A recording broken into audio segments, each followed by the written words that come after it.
கோவை நீலகிரி மாவட்டங்களில் அதி கனமழைக்கான red alert விடுக்கப்பட்டிருக்கக்கூடிய நிலையில் அங்கே மேற்கொள்ளப்பட்டிருக்கக்கூடிய முன்னெச்சரிக்கை நடவடிக்கைகள் என்ன என்பது குறித்து விவரிக்க காத்திருக்கிறார் செய்தியாளர் கார்த்திக். வணக்கம் கார்த்திக்.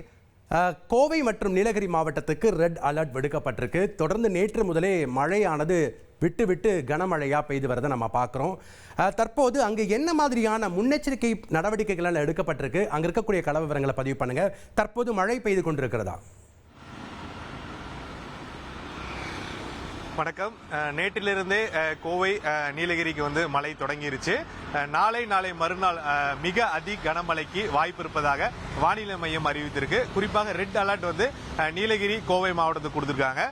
கோவை மாவட்டத்தில் பாத்தீங்கன்னா வால்பாறை பகுதியில் அதிக மழை பெய்யும். அதே சமயம் நீலகிரியில் பரவலாக கூடலூர் உள்ளிட்ட பகுதிகளில் அதி கனமழை பெய்யும் என வானிலை ஆய்வு மையம் தெரிவிச்சிருக்காங்க. இதை முன்னிட்டு மாவட்ட நிர்வாகம் பல்வேறு ஏற்பாடுகளை தயார் நிலையில் வச்சிருக்காங்க. இது மட்டும் இல்லாம பேரிடர் மீட்பு குழு 3 குழுக்கள் சென்னையிலிருந்து நேற்று அனுப்பப்பட்டு இன்று காலை அவங்க வந்தடைஞ்சிட்டாங்க.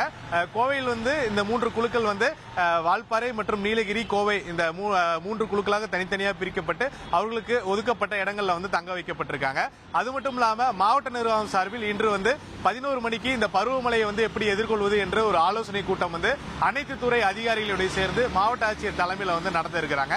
இந்த கூட்டத்தில் பாத்தீங்கன்னா கோவை மாவட்டத்தில் இருக்கக்கூடிய மழை அதிகமாக பெய்யக்கூடிய பகுதி, அந்த மழை பெய்த பிறகு தண்ணீர் உடனடியாக அதனுடைய வடிகால் பகுதியை சென்றடைவதற்கான பகுதிகளை சீராக வைக்க வேண்டும். அதே சமயம் மின்சாரத்துறை, நெடுஞ்சாலைத்துறை இவை அனைத்தும் 24 மணி நேரமும் தயாராக இருக்க வேண்டும். அதாவது சாலைகள் மரங்கள் விழுவது, போக்குவரத்து பாதிப்பு ஏற்படாமல் இருப்பது, அதே சமயம் மின்சாரம் துண்டிப்பு அதை சீராக விநியோகம் செய்வதற்கான உத்தரவுகள் கொடுக்கப்படும் எதிர்பார்க்கப்படுகிறது.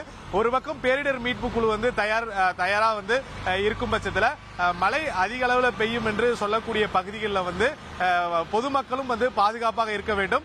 தண்ணீர் அதிகமாக வரக்கூடிய பகுதிகள், அதாவது ஆற்றங்கரைகள் தண்ணீர் அதிகமாக வருதுன்னு சொல்லிட்டு அங்க போய் குளிப்பது, புகைப்படம் எடுப்பது, செல்ஃபி எடுப்பது போன்ற செயல்களில் ஈடுபட வேண்டாம் என மாவட்ட நிர்வாகம் எச்சரிக்கை விடுத்திருக்கு.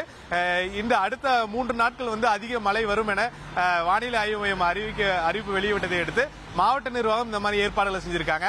அதே சமயம் தனியார் வானிலை ஆய்வு குறிக்கக்கூடிய நபர்கள் என்ன சொல்லியிருக்காங்கன்னா, அடுத்த 10 நாட்களுக்கு நல்ல மழை இருக்கும், ஒரு சில நாட்கள் அதிக மழை இருக்கும் என சொல்லியிருக்காங்க.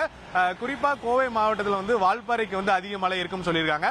அதே சமயம் மாநகராட்சி பகுதிகளில் தேங்கக்கூடிய நீர்கள் மேம்பாலங்களுக்கு கீழேயும் சாலைகள் தேங்காமல் இருப்பதற்கு தூய்மை பணியாளர்கள் மற்றும் துறை சார்ந்த அதிகாரிகளுக்கு அறிவுறுத்திருக்காங்க.